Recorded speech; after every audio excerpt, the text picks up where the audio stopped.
देव पूज्य विधाता ने मुझे यम नाम से लोकों के पाप पुण्य का विचार करने के लिए नियुक्त किया है। मैं अपने गुरु श्री हरि के वशीभूत हूँ, स्वतंत्र नहीं हूँ। भगवान विष्णु ही मेरा नियंत्रण करने में समर्थ हैं। जिस प्रकार सुवर्ण भेद रहित और एक होकर भी कटक मुकुट और कर्णिका आदि के भेद से नाना रूप प्रतीत होता है, उसी प्रकार एक ही हरि का देवता मनुष्य और पशु आदि नानाविध कल्पनाओं से निर्देश किया जाता है।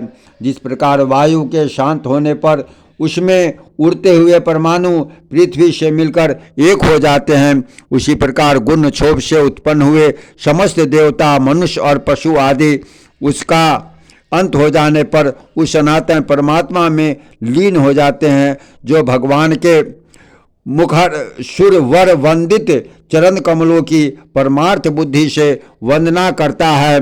घृताहुति से प्रज्वलित अग्नि के समान समस्त पाप बंधन से मुक्त हुए उस पुरुष को तुम दूर से ही छोड़कर निकल जाना। यमराज के ऐसे वचन सुनकर पाश हस्त यमदूत ने उनसे पूछा, हे प्रभु, शिव के विधाता भगवान हरि का भक्ति कैसा होता है, यह आप मुझसे कहिए।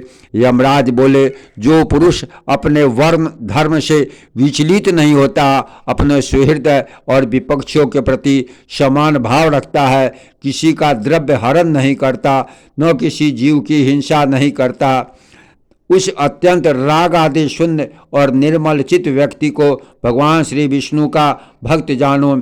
जिस निर्मल मति का चित्त कली कलमश रूप मल से मलिन नहीं हुआ और जिसने अपने हृदय में श्री जनार्दन को बसाया हुआ है, उस मनुष्य को भगवान का अतिव भक्त समझो। जो एकांत में पड़े हुए दूसरे के सोने को देखकर भी उसे अपनी बुद्धि द्वारा तृण के समान समझता है और निरंतर भगवान का अनन्य भाव से चिंतन करता है, उस नर श्रेष्ठ को भगवान विष्णु का भक्त जानो।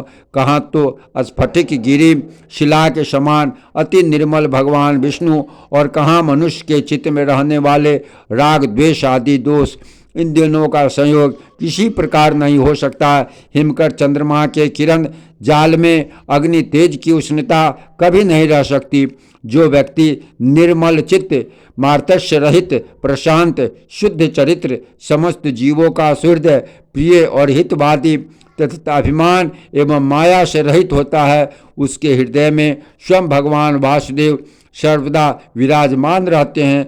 उन सनातन भगवान के हृदय में विराजमान होने पर उस पुरुष के जगत में सब मूर्ति हो जाता है। जिस प्रकार नवीन शाल वृक्ष अपने सौंदर्य से ही भीतर भरे हुए अति सुंदर पार्थिव रस को बतला देता है।